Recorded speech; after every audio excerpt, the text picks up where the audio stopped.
حجاج بن یوسف ظالم تھا، اس نے اچھے اچھے کام بھی کیے تھے۔ قرآن پاک پر زیر زبریں آراب حجاج بن یوسف نے لگوائے۔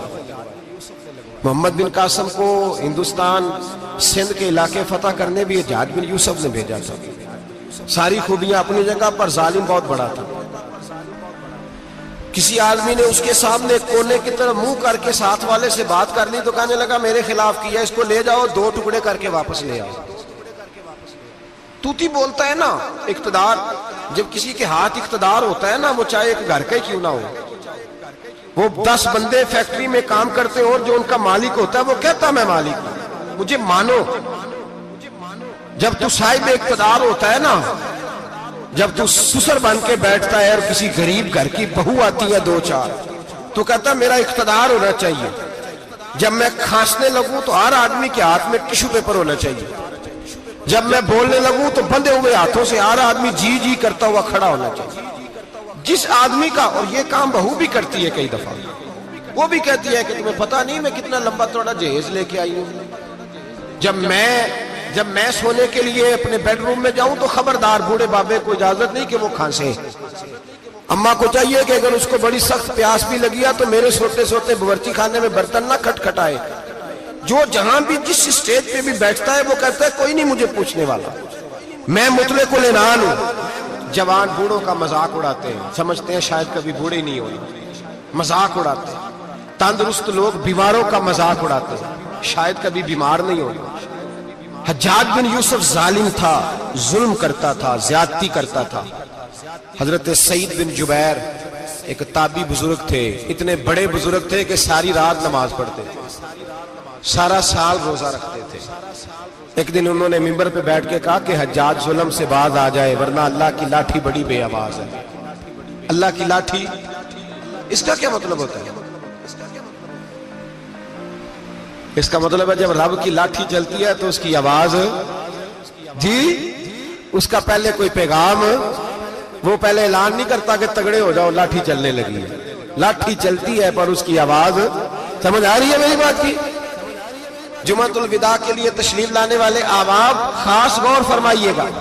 حجاج بن یوسف کو پتا چلا کہ حضرت سعید بن جبیر نے میرے خلاف بات کی، بلا لیا، کہنے لگا تو نے میرے خلاف بات کی ہے؟ فرمانے لگے کی ہے۔ کہنے لگا تجھے پتا ہے میں قتل کر دوں گا؟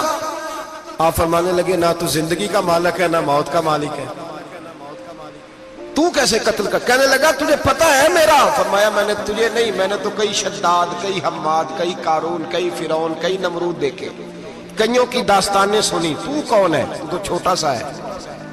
ایک جملہ ہے مولانا جلال الدین رومی کا، بڑے درویش تھے، ایک بات کہہ گئے، کہنے لگے نمرود جتنے پیسے نہیں، فرعون جتنی حکومت نہیں، قارون جتنی دولت نہیں، ورنہ فرمانے لگے میرے زمانے میں بھی کئی لوگوں کا خدا بننے کو دل کرتا ہے، کئی لوگوں کا دل کرتا ہے، لیکن نمرود جتنے پیسے، فرعون جتنی طاقت اور قارون جتنی دولت نہیں، ورنہ ہو سکتا ہے لوگ دعویٰ کر جائیں معاذ اللہ ثم معاذ اللہ۔ یہ آج سے کئی 100 سال پہلے وہ کہہ رہے ہیں، آج تو حالات بڑے ابتر ہیں، اس کی نسبت خطرناک۔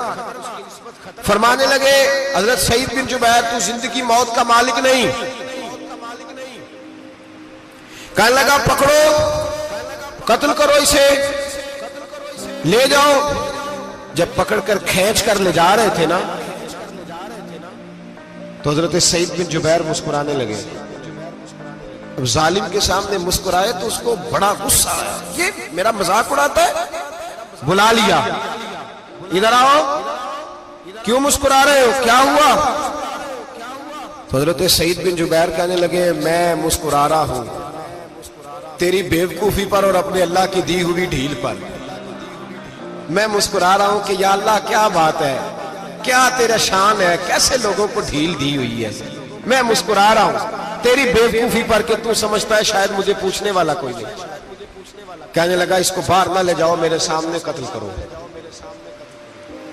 ٹھیک ہے جی، قتل کرنے لگے تو حضرت سعید بن جبیر نے منہ کعبے کی جانب کر لیا، انی وجہت وجہی للذی فطر السماوات والارض حنیفا وما انا من المشرکین۔ جب آپ نے یہ آیتیں پڑھی نا کہ میں نے منہ کر لیا ہے اپنے رب کی جانب، کرو مجھے قتل، کہنے لگا نہیں نہیں، اس کا منہ پھیرو، کعبے کی طرف ہو کے قتل نہ ہو، ہے ظالم پر پاگل ہو گیا ہے۔ حضرت سعید بن جبیر کے حوصلے نے شکست دے دی، ناکام ہو گیا، مخبوط الحواس ہو، کہنے لگا اس کا منہ پھیر دو۔ جب کعبے سے پھیرا تو آپ فرمانے لگے للہ المشرق والمغرب فإنما تولى فثم وجه اللہ۔ اللہ فرماتا ہے تو مشرق اور مغرب سارا ہی اللہ کا ہے، جدھر بھی منہ کرو گے ادھر اللہ ہی اللہ ہے، جدھر بھی منہ کرو گے ادھر اللہ ہی اللہ ہے چاروں جانب۔ پھیر دے جدھر منہ پھیرنا ہے تو نے، پھیر دیا منہ۔ حضرت سعید بن جبیر کے گلے پہ خنجر رکھا تو آپ نے ہاتھ اٹھائے، کہنے لگے اے اللہ میرے بعد اسے کسی اور پر مسلط نہ کرنا، میرے بعد کسی اور پر مسلط نہ، بس میں آخری ہوں۔ جب آپ ذبح ہوئے تو اتنا خون نکلا کہ لوگ کہتے ہیں جتنا اونٹ کے وجود سے نکلتا، تر ہو گیا سارا اس کا دربار۔ ایک سمجھدار آدمی کو بلا کے کہنے لگا اتنا خون میں نے بڑے بندے قتل کرائے ہیں پر اتنا خون نہیں نکلا۔ تو وہ کہنے لگے لوگ مر جاتے، مرتے وقت ڈر جاتے ہیں، سہم جاتے ہیں، خون سکڑ جاتا ہے، لگتا ہے یہ شخص جب دنیا سے گیا ہے تو ڈٹ کے گیا ہے، یہ ڈٹ کے گیا ہے دنیا سے۔ حجاج بن یوسف رات کو سویا تو تڑپ کے اٹھا، کیا ہوا؟ گھر والے کہنے لگے کیا ہوا؟ کہنے لگے سعید بن جبیر خواب میں آئے اور کہتے ہیں اٹھ مجھے بتا تو نے مجھے کیوں قتل کیا، بتا کیوں مارا؟ اگلی رات پھر سویا تو وہی خواب، پھر سویا تو وہی خواب۔ گناہ نفسیاتی مریض بنا دیتا ہے، ظلم تجھے مخبوط الحواس کر دیتا ہے۔ جب تو زیادتی کرتا ہے تو اللہ فرماتے ہیں کہ تو اللہ کو بھولتا ہے، اللہ تجھے اپنا آپ بھلا دیتا ہے، پھر تو بھول جاتا ہے، پھر تو سیدھے رستے پہ چلتا ہے پر بھٹک جاتا ہے، پھر تو صحیح رستوں کا تعین کر کے بھی گمراہ ہوتا ہے، پھر تو روز وہی گاڑی چلاتا ہے پر اب جب تو بریک لگاتا ہے تو نہیں لگتی۔ جب گناہوں کے ساتھ تو مخبوط الحواس ہوتا ہے تو روز وہ کاروبار کرتا ہے، لیکن جب تیرے گناہ تجھے گھیر لیتے ہیں پھر اسی کاروبار میں تو نقصان اٹھاتا ہے۔ حجاج بن یوسف تڑپتا ہے، روتا ہے، یہاں تک کہ بیمار ہو گیا، پیٹ میں درد ہوتی ہے، پتہ نہیں کیا ہوا، تکلیف ہوتی ہے، پتہ نہیں، سارے حکیم طبیب ڈاکٹر کوئی نہ سمجھ سکا کہ بیماری کیا ہے۔ جو بیماریاں خدائی ہوتی ہیں ان کا لوگوں کو پتا، جو آزمائشیں رب کی جانب سے ہوتی ہیں وہ ڈاکٹروں کے ہتھے نہیں چڑھتی، جو تکلیفیں اللہ دیتا ہے ان کا حکیم طبیب علاج نہیں کر پاتے، مشکل، اور شفا اسی وقت ہوتی ہے جب اللہ دینا چاہے، اور جب رب ہی دینا نہ چاہے تو بڑے بڑے ڈاکٹر کہتے ہیں کہ ہمارے بس کی بات نہیں رہی۔ بغداد سے حکیم آئے، پیٹ دیکھا، کہنے لگے نہ تیرے معدے میں کوئی دقت ہے، نہ تیرے جگر میں، نہ کسی اور جگہ، ماجرا کیا ہے؟ ایک آخری علاج ہے، آخری، وہ کیا؟ گوشت کا چھوٹا سا ٹکڑا دھاگے کے ساتھ باندھ کے منہ میں ڈالا اور پھر ایک باریک سا تنکا لے کے اس کو اندر ڈالنے لگے گلے میں۔ وہ گوشت کا ٹکڑا جب حلق کے اندر اتر گیا، اس حکیم نے واپس کھینچا تو کیسے ایسی بدبو آئی جیسی کبھی سونگی نہ تھی۔ جانور کیڑے مکوڑے لگے ہوئے باہر نکلے، اور جب دیکھا تو جتنے محل میں لوگ بیٹھے تھے چلاتے ہوئے نکل گئے کہ یہ کیا مصیبتیں ہیں۔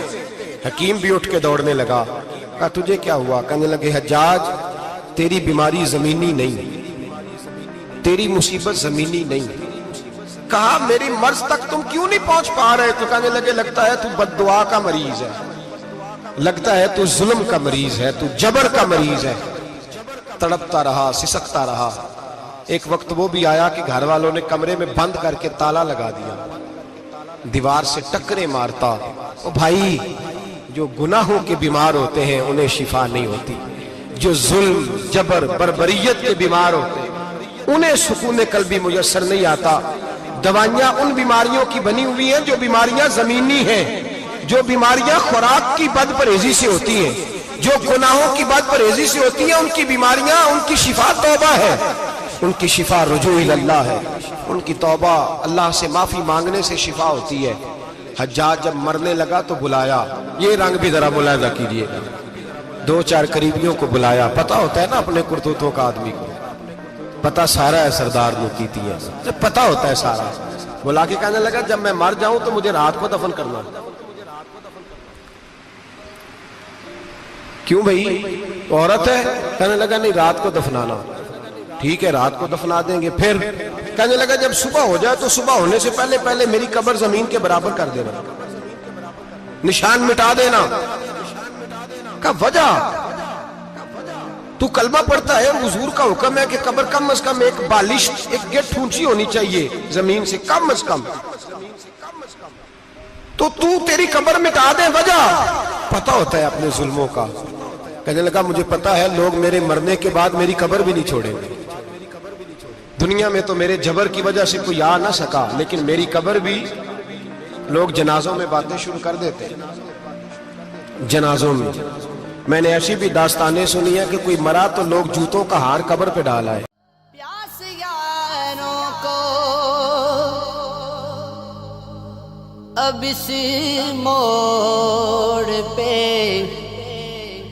لے آئی ہے, پیاس یاروں کو اب اس موڑ پہ لے آئی ہے.